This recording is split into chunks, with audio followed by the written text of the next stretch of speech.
There are options, and that's why we need to take this opportunity seriously. There's no way you can prevent global warming unless China is part of the solution. This is not normal male behavior. This is predatory behavior. We don't know how bad this bug is. We don't know what this bug does. All of that was thrown away in those 8 minutes and 46 seconds, and that's the moment that I became an abolitionist. Extraordinary claims require extraordinary evidence.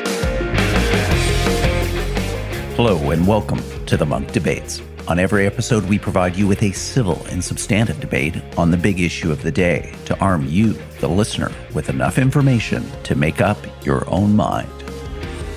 Today's debate, be it resolved, the West should isolate, not engage, Putin's Russia. I hope no one will cross Russia's red line. But in each case, we are the ones who will decide where the red line is. Organizers of any provocation threatening our security will regret it. Hello, I'm your moderator, Rudyard Griffiths. Well, Vladimir Putin has issued a dire warning to the West. Any provocations against Russia will be met with a harsh and rapid response. The Russian president blames the United States and its allies for trying to destabilize his government and the balance of power in Eastern Europe. So far, his warnings have amounted to an increased show of force, including troops in the Ukraine, warships in the Black Sea, and crackdowns on protests across his country. Some governments in the West are hoping for a reset with Russia to improve bilateral relations. Ultimately, I think what we can hope is to have a relationship with Russia that is at least predictable and stable. And so, given that, our intent is to engage Russia in ways that advance our interests while remaining very clear-eyed about the challenges that it poses. That's the U.S. Secretary of State, Antony Blinken. Many believe that Blinken is right, that re-engaging with Russia will help reduce the risk of conflict and advance interests on both sides. Others argue that negotiating with Putin in any way is the wrong approach. The Russian president is a dangerous actor whose efforts to destabilize the West prove that he cannot be trusted. Isolation and increased sanctions are the only acceptable responses to the threat that Putin represents. On this installment of the Munk Debates, we challenge the essence of these arguments by debating the motion, be it resolved, the West should isolate, not engage, Putin's Russia. Arguing for the motion is Bill Browder, political activist and author of the best-selling book Red Notice, which chronicles Browder's mission to expose the Kremlin's corruption while running one of the largest hedge funds in Russia. Arguing against the motion is Matthew Rojansky, director of the Wilson Center's Kennan Institute and one of America's leading analysts of Russia-U.S. relations. Bill, Matthew, welcome to the Munk Debates. Great to be here. Yeah, thank you, Rudyard. Very much looking forward to today's conversation. I think of all of the major foreign policy issues in the world today, the question of what should the West's stance be with regards to Putin's Russia has to be at or near the very top of that list. And specifically, is the nature of that relationship best served by an attitude of engagement or an attitude of isolation? And we've had this debate as a society, as a culture throughout the Cold War with important ramifications, and we are now re-engaging this debate at a crucial moment in Russia's relationships with the West and Western powers and vice versa. So our resolution today, simple to the point, be it resolved, the West should isolate, not engage, Putin's Russia. Bill, you're arguing in favor of the motion. Let's have your opening remarks. So Vladimir Putin is first and foremost a kleptocrat. Over the last 20 years, he has stolen, in my estimate, $200 billion from the Russian people and the Russian state. And 1,000 people around him have stolen another $800 billion. So $1 trillion has been stolen by a small group of people for their benefit and have left the Russian population in destitute poverty. Now, this kind of approach is not a sustainable long-term approach, and it's particularly not sustainable in a country that still calls itself a democracy. And although Russia is not a democracy by any stretch, they still have to live under that fig leaf. And so for Putin, it creates a very difficult dilemma, because if he's ever not going to be in power, then he loses that money, he probably goes to jail, and he could even die. And so for him, he has an existential objective of staying in power in Russia. And so how do you stay in power in a situation like that? Well, you do two things. One, you make sure that all the people who are angry with you for that, and that makes up a lot of people because it's hard not to be angry if you're destitute and hungry, and you turn the screws on those people. And the second thing you do is you try to take that anger that they have directed towards you and you direct it towards foreign enemies. And as a result of that, the war in Ukraine is a war of distraction. The war in Syria and Putin's involvement is for distraction. All the attacks and other types of activities on democracy in the West is a distraction. And the purpose of all this is for Putin to stay in power. And so as we look at this from the West, it's not as if we can do anything to change his behavior, because he's not doing it because of us. He's doing this out of his own personal fear of losing power, becoming poor, going to jail, and dying. And therefore, we can't really think about anything other than how do we stop him from doing all this type of stuff. And so it's interesting because we're playing a card game with him, a poker game, where we have a full house and he has a pair of twos. Vladimir Putin and I should say Russia can't go to economic war with us. They have an economy the size of the state of New York. Their military budget is 90% less than the U.S. military budget, and 80% of that military budget is stolen by corrupt generals. And so they can't engage with us in an economic war, and they can't engage with us in any kind of physical on-the-ground war. And so the only kind of war that they can engage with us on is a asymmetric war. It's a war of hacking. It's a war of targeted assassinations. It's a war of interfering in American and Western democracy. And it's not something where the traditional tools of diplomacy, the traditional rules of diplomacy apply. If Putin is a guy who is ready to kill his enemies with Novichok, with radioactive poisons, he's not a guy who we can then have a conversation with and expect him to act in good faith. And so the only option with a man like this is we can't think of it as dealing with a sovereign state in the way we deal with almost any other sovereign state. We have to think of dealing with Putin like we're dealing with a criminal enterprise. And with a criminal enterprise, we have to be absolutely tough. We have to contain him and not give him any latitude for bad actions. And all of the tools that we thought and we've tried before to engage with him haven't worked. There's been many, many heads of state in the United States and elsewhere that have tried resetting, engaging, etc., and none of it works. He just laughs at that. And so the only option left at this point is a full-scale containment strategy. Thank you, Bill, for a terrific opening statement, setting this debate up nicely. Matthew, it's now your opportunity to come to us with an opening statement. Our resolution today, be it resolved, the West should isolate, not engage Putin's Russia. You're opposing the resolution. Let's have your opening remarks. Thanks, Richard. I would start by saying this. Where it's in the interest of the United States to work with Russia, we should and we will. Where Russia seeks to violate our interest, that is the United States' interest, we will respond, and we will always stand in defense of our country, our institutions, our people, and our allies. Now, those words are, in fact, a direct quote from President Biden, and that's not an accident. I strongly support that formulation. I think it's a wise formulation. I think it has, in fact, proven effective over many years. And I support that formulation going forward. But let me unpack that a little bit. What should be our goal now in dealing with this very difficult interlocutor, Russia? The goal, I think, should, as President Biden has said, be a predictable and stable relationship. Part of that is to have clear communication at all levels, including at the top level. But very importantly, recognizing the danger of Russia's behavior towards the United States, towards U.S. allies and partners, towards values and interests of the United States to try to impose some guardrails on that behavior. And I think when it comes to the biggest danger posed by Russia, that's one we can't possibly overlook, which is that Russia, like it or not, is the one country that within an hour can act to end life as we know it on this planet. It is either the first or second largest nuclear power in the world other than the United States. And that means, as President Biden has underscored, that strategic stability between the United States and Russia is absolutely critical. The president's in favor of arms control. So am I. That doesn't happen without dialogue.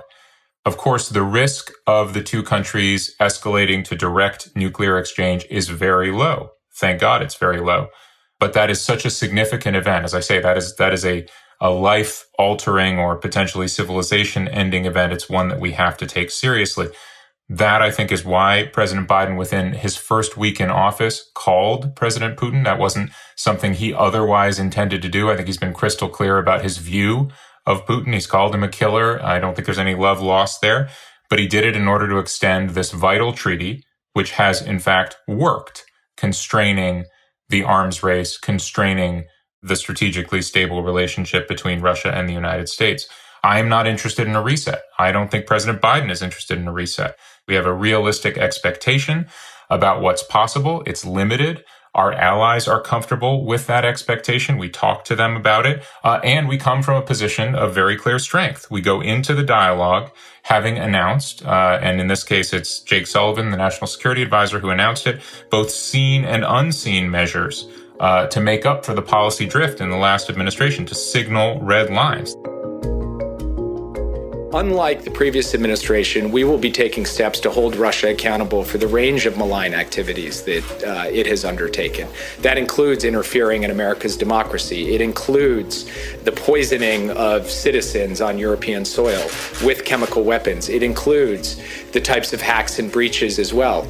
We will do that at a time and in a manner of our choosing. You see the new executive order from the Treasury Department that enables very significant future sanctions. And yet at the same time, with all of this, the president has, and I fully support this, called for de-escalation, for thoughtful dialogue and diplomacy. Again, the aim being to reestablish a stable and predictable U.S.-Russia relationship. So I'll simply end by saying I fully support that approach.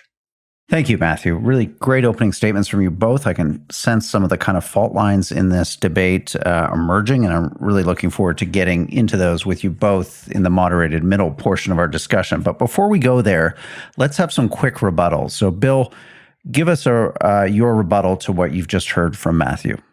Well, so, of course, yes, Russia has a lot of nuclear warheads pointed towards us. We have a lot of nuclear warheads pointed towards them. We have, for the last 50 years, the use of nuclear weapons against each other is possible, but it hasn't happened during the Cold War. And I think that for us to bring nuclear weapons into a discussion about a lot of other things that are going on gives them a sort of air of legitimacy and an air of and a sense of power that they don't have in any other conversation. But most importantly, this whole concept of de-escalation is really, from my perspective, a word that I've heard so many times, and not just from the United States, but from other countries, when we're not responsible for the escalation with Russia. We're not the ones who invaded Ukraine.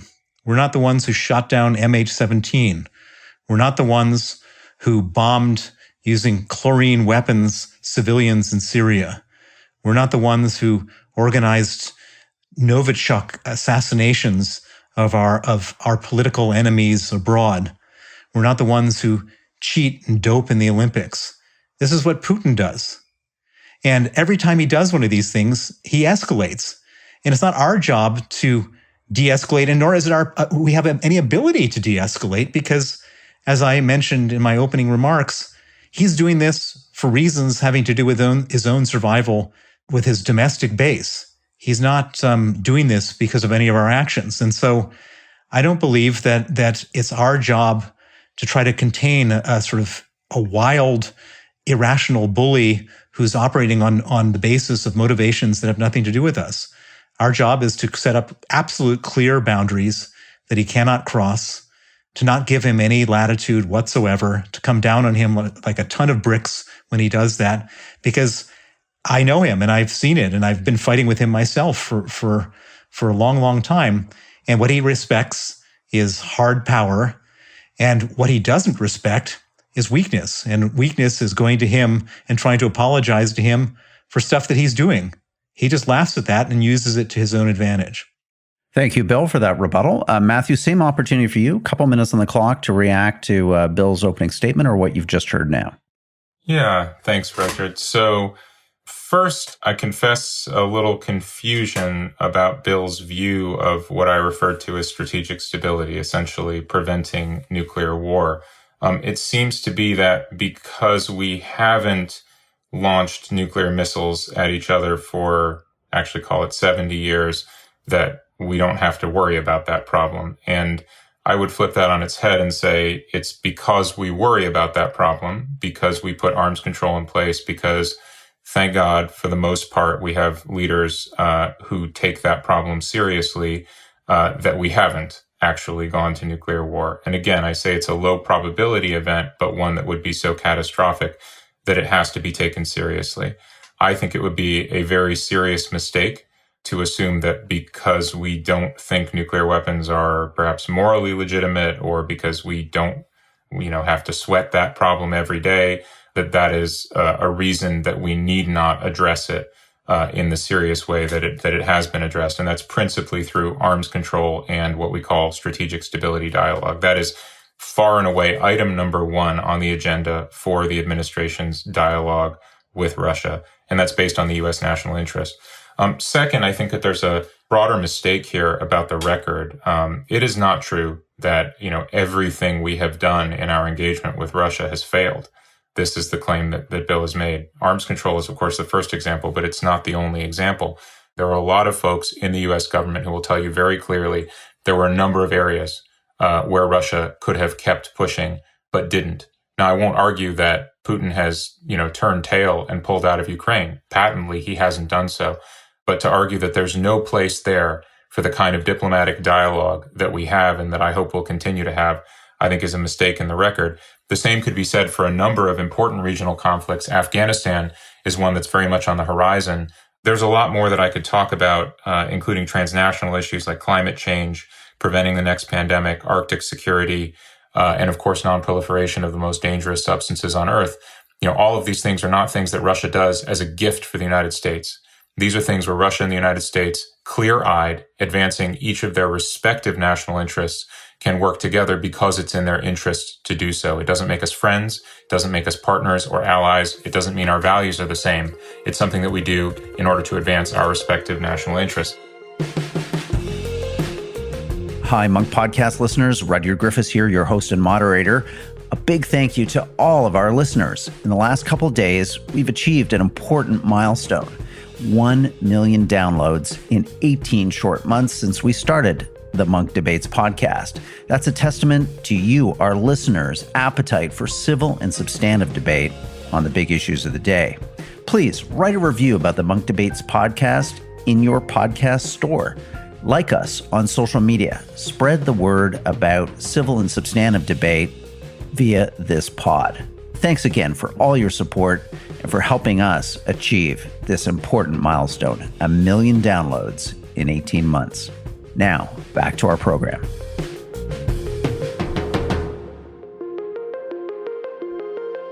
My chance now to join the debate and kind of think up some of the questions on the minds of our listeners, having just reflected on your really thoughtful opening from both of you to this debate. And Bill, maybe to come to you first, I want you to address a little bit more specifically Matthew's point that there are mutual interests in the Russia-America relationship, from arms control to the Arctic, to the Middle East, to Afghanistan, to climate change. So why can't we chew and walk gum at the same time? Why isn't it possible to draw red lines on the issues that are important, but also seek understanding and advancement on issues that are also imminently in America's national interest?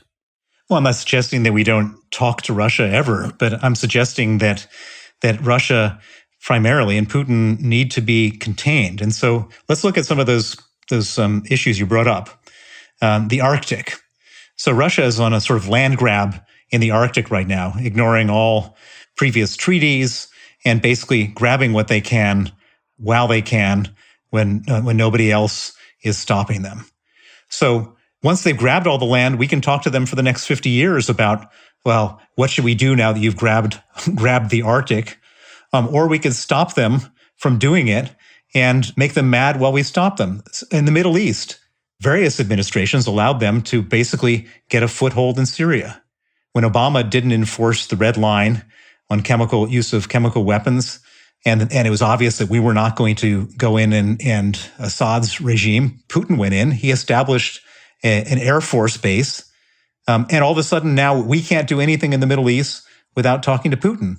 And it wasn't helped even more when the Russians, when Trump backed out of northeast Syria and the Russians took over American bases. In every situation, Putin is pushing at every open space. And what I'm suggesting is we can talk to them until we're blue in the face, but we should absolutely create devastating consequences and a hard line so they don't do that kind of stuff. That if they were to advance 1 millimeter in any direction outside of their borders, that there'll be unbelievable consequences. If they hack our elections, that there will be unbelievable consequences. If they start doing extraterritorial assassinations, there'll be individual sanctions on all the top people in the Putin regime. We have to create a totally unfavorable environment for them to be doing all this terrible stuff. And we can talk all we want, but Putin doesn't care about talk. You can't negotiate with a criminal. He's the guy who will absolutely kill you with his own bare hands if he thought that would further his interest. And so any talk that we have with him is just empty. What he needs to see is hard consequences. And that's what causes him to behave the way he does or not behave the way he does. Matthew, I want to go a little bit deeper on what Bill just said, because it was part of his opening statement that really gripped me there, is a thesis, an idea here that we're making a category error when it comes to Putin and Russia. We are negotiating, we're interacting, we're engaging with them as if they are a fellow sovereign state with, a set of interests, broadly held and disseminated. And, we're capable of having our diplomacy and systems of interoperability with theirs connect and move forward ideas together. Instead, what Bill's saying, no, this is a criminal conspiracy. These people are not a state. They are a kleptocracy. And you cannot assume, as you would with other rational state actors, that mutual interests are mutual and that they are pursued together in good faith. Why do you deny that characterization of Russia when so much of Putin's behavior and so much of the regime's behavior over the last decade seems to correspond to Bill's rather depressing outlook? Yeah, thanks, Roger. So a couple of points. Number one, I think I just heard actually Bill agree with my position, which is he said, I'm not saying we shouldn't talk to the Russians. Great. So we agree about that. We should talk to the Russians. I also agree with Bill. So these are now 2 points of agreement, that we should push back as hard as is merited whenever that is going to be effective. Again, as long as you measure policy by whether it makes the situation better for the U.S. national interest, I'm comfortable with that. If the answer is yes. So I think the disagreement perhaps is about how much we talk to the Russians or maybe which Russians we talk to.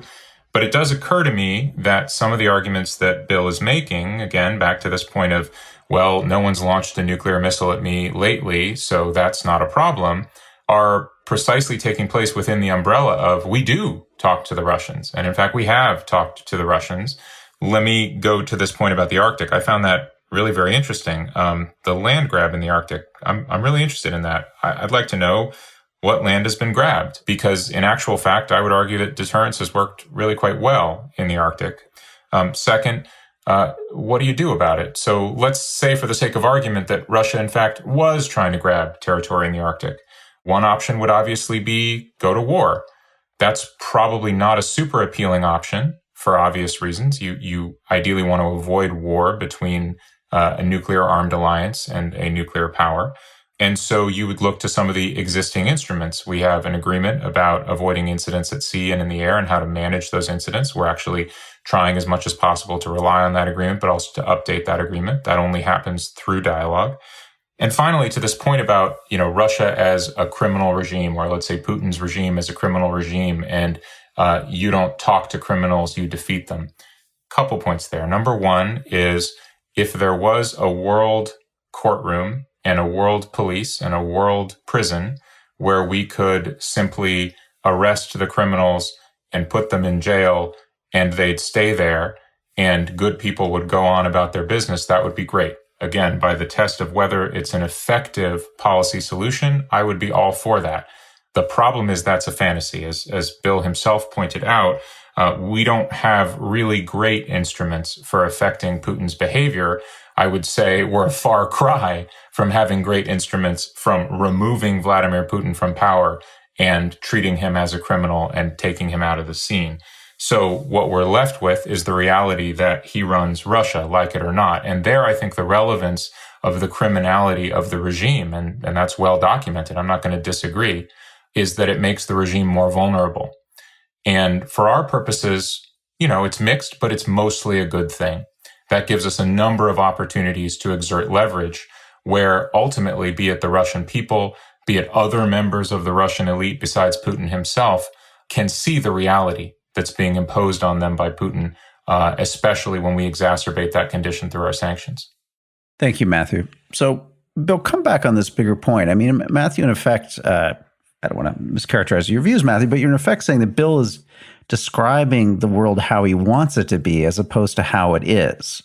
Matthew is being the realist here, Bill, and you're kind of engaging in this revanchist view of Russia, to pursue a foreign policy that isolates, contains, really forces this regime into what, Bill? Regime change? Is that what's ultimately the goal here, is to try to push Putin out? I just want to try to have our listeners understand, how far do you want to go to isolate Russia? And do you accept or not that Matthew's view is more realistic about how the world actually works today? Well, I think that his view would be realistic if we were dealing with Sweden, for example. I'm sure that we could take all these councils and meetings and summits and negotiate with Sweden with great effect. And we could come up with, our policies that would affect U.S. national interest, and the Swedes can come up with their policies. But we're not dealing with Sweden. We're dealing with a man with absolutely no honor, no integrity, no shared values, and someone who is ready to do truly anything to further his own interests. And so what he says one day will change the next day. And so all this talk about discussion and negotiation is really kind of quaint and sort of sweet. But, let's do that with the Swedes and the Belgians. But when it comes to dealing with hardcore criminals, this is not like, him being realistic. Actually, let's touch briefly on this whole issue of nuclear weapons.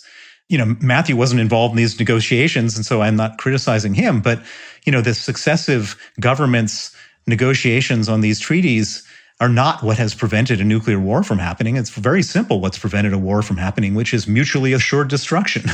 That's the elephant in the room. That's what prevents countries from the United States and Russia from destroying each other.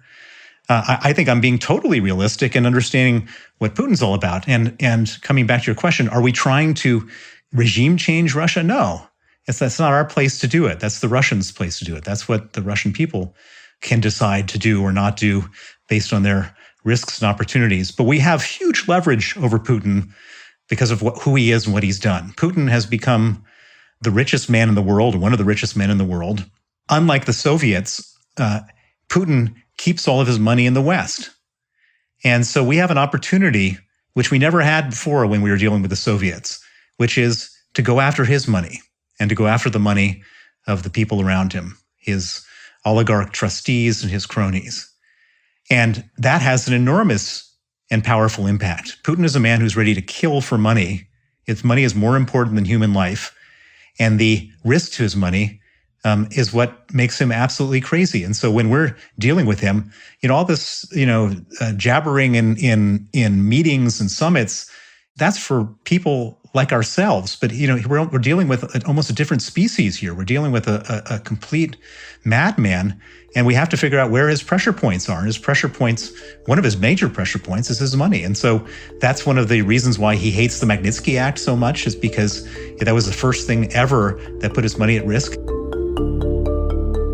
American-born businessman Bill Browder was once the largest foreign investor in Russia until, he says, he and his attorney, Sergei Magnitsky, tried to expose massive corruption among people linked to the Kremlin. Sergei Magnitsky was jailed and later died in custody. Browder was a driving force behind the 2012 Magnitsky Act in his name, which, for the first time, imposed sanctions on individual Russians. That's why he hates all the attacks on his oligarchs, and that's where we have an opportunity when we want to push back on him. But I'm not a believer at all in this sort of I would say historic old world disrupted view of how you advance statecraft, which is something that people were doing 25, 30 years ago. It's like we're not on an IBM PC anymore. Yeah, so I gotta push back a little bit here. It strikes me that Bill is taking your framing, Rudyard, of why wouldn't we walk and chew gum at the same time, and essentially saying because walking is enough. When it comes to what I called strategic stability, so essentially the arrangement by which the world's nuclear powers, but in particular Russia and the United States, far and away the largest nuclear powers, don't in fact go to nuclear war with one another. Bill is saying, well, we all have nuclear weapons, so we deter one another, and that's what's worked, right? That's why we haven't gone to nuclear war. First of all, there's kind of the my watch keeps tigers away problem there, right? Which is, it's an article of faith. If you want to say deterrence is the only thing that's worked, then it's ahistorical. In actual fact, we have had arms control in place since the 1960s. We have had dialogue in place since the 1960s. You want to go back to the Cold War? The Cold War was an even better example than today of pushing back in every conceivable way against the hostile Soviet threat, and yet we had dialogue. But I would argue that the way that you avoid the risks attendant on nuclear escalation is precisely by getting both limits on what each side has in place. And the reality is, though their compliance has been imperfect in a number of other areas, on the core strategic nuclear arms control agreements, the current generation of which is the New START agreement, Russia has actually complied. Today, the U.S. and Russia agreed to extend the only remaining treaty that limits the deployment of nuclear weapons. New START restricts strategic or long-range nuclear weapons. Today's agreement will last until 2026. We have been able to limit the amount of nuclear weapons that Russia has, which used to be in the tens of thousands, now down to, call it around 1,500. Which is not a good number. It's not a number that I sleep well at night thinking about, but that agreement has worked, and we are safer as a result of that agreement. That's one thing, limiting numbers. The second thing is transparency. Stability. This stability that Bill prizes, it doesn't come from deterrence, right? You don't make good choices every minute of every day because you think to yourself, if I don't, the cops are going to come in and arrest me, right? You make good choices because you know what are the factors that go into making those choices? Is it to your advantage or to your disadvantage? Do you need to or do you not need to take the action? And the transparency that we gain through nuclear arms control helps both sides make good non-escalatory choices, right, that result in stability. It's an incredibly important point. If you just rely on deterrence, you take your chances. Good luck. I don't want to live for another decade or 2 decades or 3 decades without arms control, and I think neither does President Biden, and that's why he agreed to extend the New START agreement by 5 years. I think one other example is really illustrative here, and this is important. If you don't negotiate with Russia, you're not going to get Russia's compliance, acquiescence at a minimum, to other important things that you need to get done in the world where Russia can, in fact, be a spoiler. Bill gave the example of Syria. That's gone pretty badly for the United States, I would argue. Israel is an interesting example of talking to the Russians in order to do what they seek to do in Syria because they recognize they have no choice. But I would bring in a related case, and that's Iran. We're trying now to get back into the Iran nuclear agreement in some form or other because we believe it's important that Iran doesn't have access to the most destructive weapons on the planet. That agreement's not possible without Russia. That's a statement of fact. So the question is, do we talk to the Russians about it, or do we assume that this criminal regime will never go along with what we want, or even if they do, they'll cheat? So why talk to them? I think we have to talk to them. Thank you, Matthew. Before we go to closing statements, I want to spend a moment talking about Alexei Navalny and get both of your views on how the West, the United States in particular, should react to this imprisonment of Navalny, the suggestions that his health is in peril, that he purposely has been incarcerated to kill him. The leading critic of the Kremlin, Alexei Navalny, has been detained by police after returning to Moscow for the first time since being poisoned with a nerve agent in an attack he blames on the Russian authorities. Bill, you have far too much experience, as anyone would wish, about people dying in the Russian prison system. How concerned are you about Navalny, and to what extent, vis-a-vis our debate motion today of isolation versus engagement, what are the tools? What are the isolating tools that you would urge the U.S. government deploy, other governments deploy, to give Navalny and possibly his larger political movement a fighting chance in Putin's Russia? Well, so I believe that Putin has to, in his own mind, kill Navalny, because if he doesn't, he's opened the door for other people to challenge him in the way that Navalny has. Putin is a man who rules by symbolism and by example. Alexei Navalny is an incredibly brave guy who has showed no fear of Putin. And the fearlessness that Alexei Navalny has shown is just terrifying to Putin. And so Putin wants him dead. And how do we know Putin wants him dead? Because he tried to kill him. He tried to kill him with Novichok in Siberia. And through just pure accident, it didn't work. And he would have killed him in prison if the whole world hadn't erupted in this massive outrage when he was on his hunger strike. And so what can we do about it? Well, you don't have to ask me, because Alexei Navalny made it clear, and he was right about what should be done about it. He created a list before he went back to Russia. And he said, if anything is to happen to me, anything bad happens to me in Russia, here's a list of 35 Putin trustees, oligarch trustees who hold Putin's money. And if anything were to happen to me, these people should be sanctioned under the Magnitsky Act with all the countries that have Magnitsky Acts.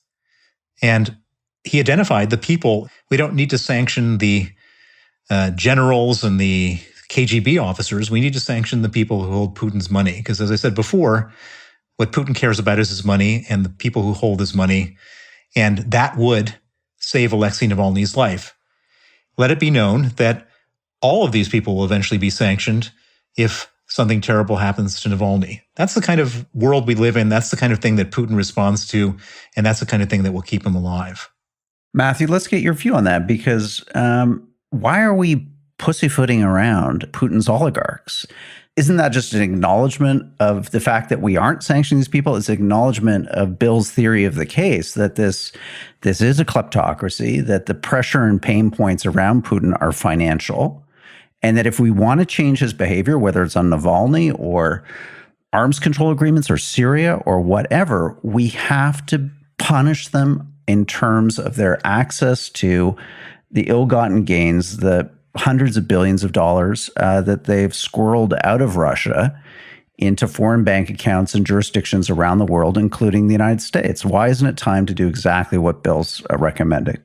So a couple of points here. One, I actually think this is an area where Bill and I probably agree about more than we disagree. But I'm a little confused again, because Bill has said very clearly, we can't affect Putin's behavior. He does what he does because it's about sort of survival of his regime. It's driven by his own criminality, psyche, whatever it may be. If that's true, if Bill is right that we can't affect his behavior, then the calculus that says do sanctions in order to affect Putin's behavior, that can't be right. I actually think that there are other good reasons to do sanctions. Number one's the demonstration effect. You want to set the rule. You want to set the precedent that what is being done is unacceptable.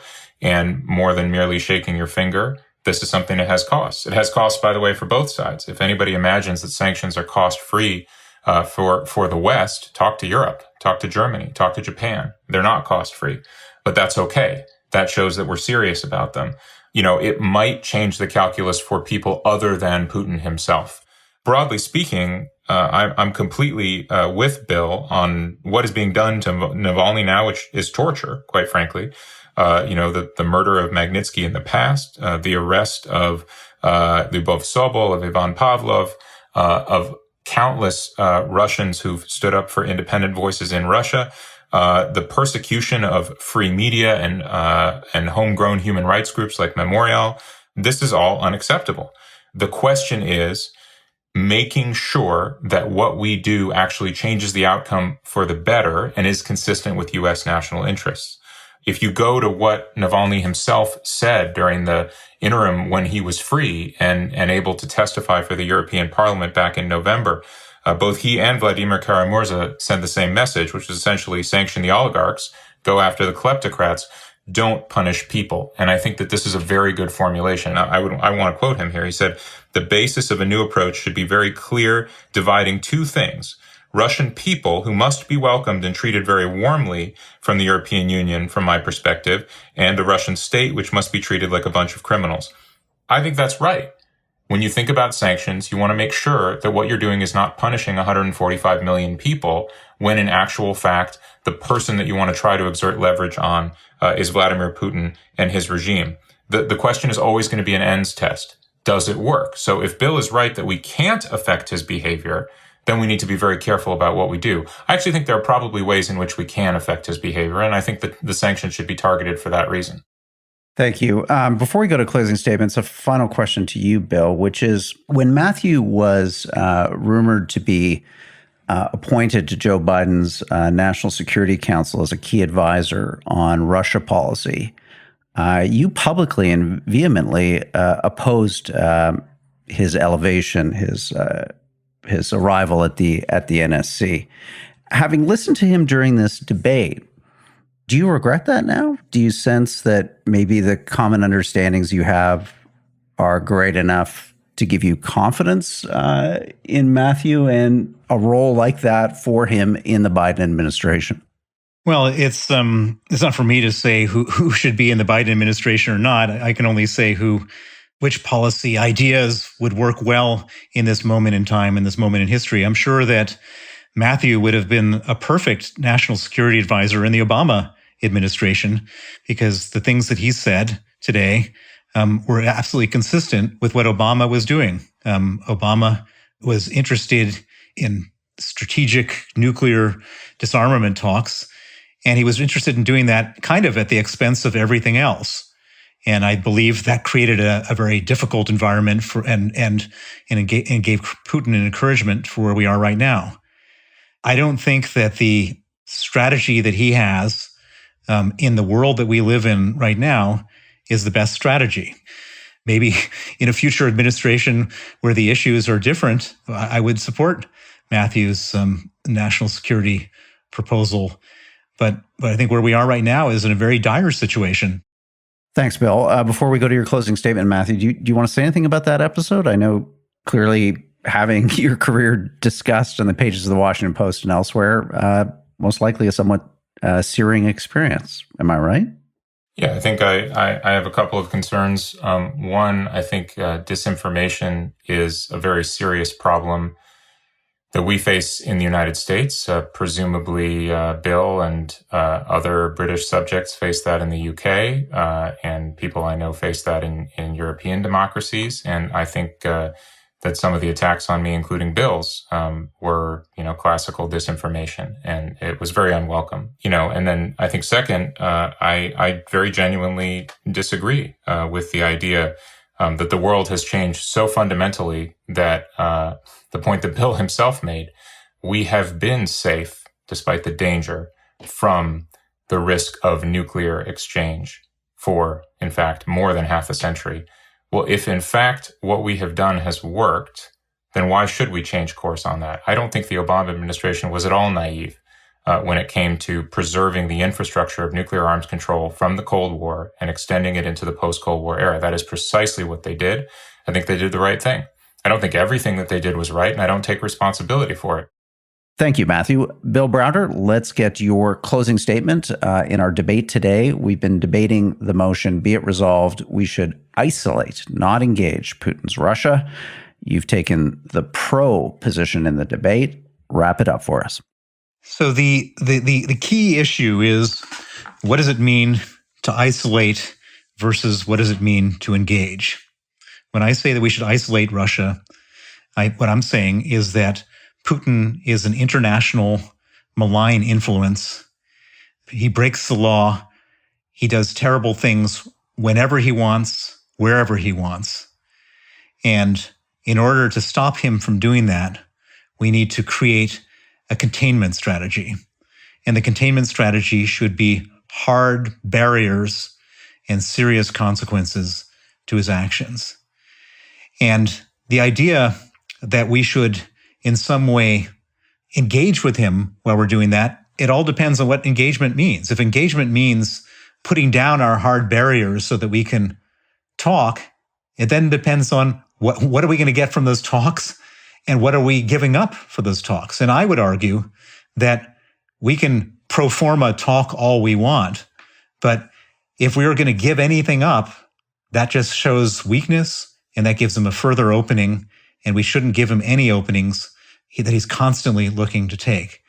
And he will continue to talk to us no matter what we do on a arm's length basis as a adversary.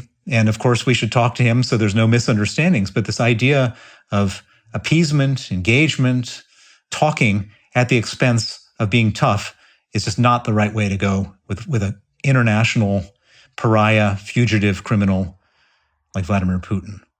Thank you, Bill Browder. For the final word in this debate, Matthew, we're going to come to you.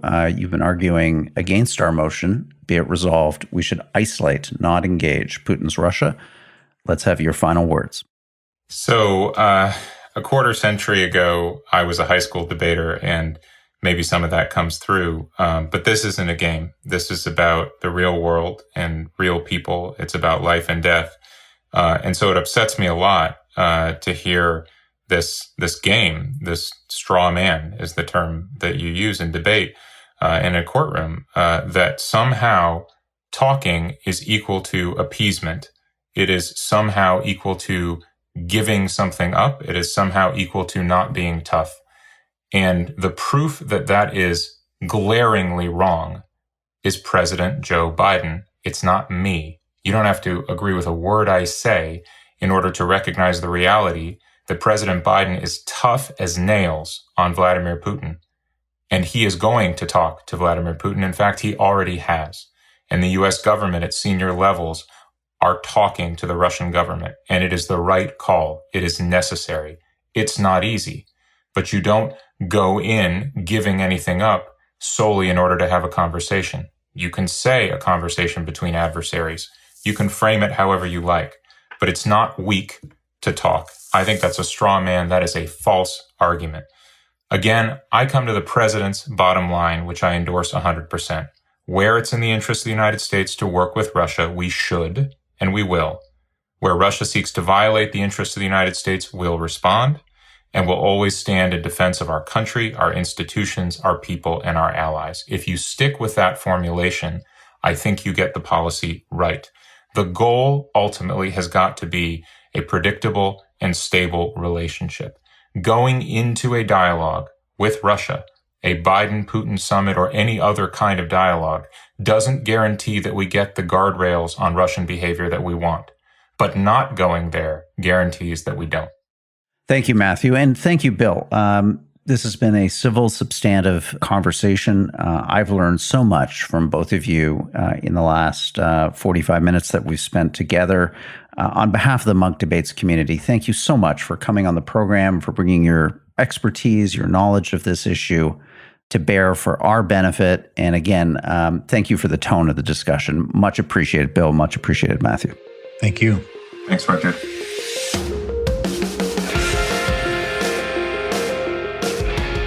Well, that wraps up today's debate. I want to thank our participants, Matthew and Bill, for a terrific debate. They certainly gave me a lot to think about. If you have any feedback or reflections on what you've just heard, please send us an email to podcast@munkdebates.com. Again, that's MUNK, debateswithans.com. Here's a note from Jack on our recent Munk debate podcast on Beethoven versus Mozart. Hi, Rudyard. Jack writes, I really put off listening to this podcast as I thought it would be dreadfully boring. Finally, today I ran out of other downloads to listen to, so I put it on. It was fantastic. I couldn't stop listening and thoroughly enjoyed it. Lesson learned. Hey, thanks, Jack. And if you want to go back and check out that Beethoven versus Mozart podcast, it is in our podcast feed from 2 weeks ago. A little bit of an experiment here at the Munk Debates, but I think a successful one, at least for Jack. Hey, and a reminder that we also have a Munk members-only podcast that comes out every Friday. It's a look at the current events shaping our world. We provide you with a bit of debate, hopefully some original analysis and insights, and it's free for your listening pleasure as part of our basic complimentary Munk membership. You can access that membership at munkdebates.com/membership. Thank you for being part of our community and for helping us restore the art of civil and substantive debate in our time. I'm your host and moderator, Rudyard Griffiths. The Munk Debates are produced by Antica Productions and supported by the Munk Foundation. Rudyard Griffiths and Ricky Gurwitz are the producers. Api Raheja is the associate producer. The Munk Debate podcast is mixed by Kieran Lynch. The president of Antica Productions is Stuart Cox. Be sure to download and subscribe wherever you get your podcasts. And if you like us, feel free to give us a 5-star rating. Thank you again for listening.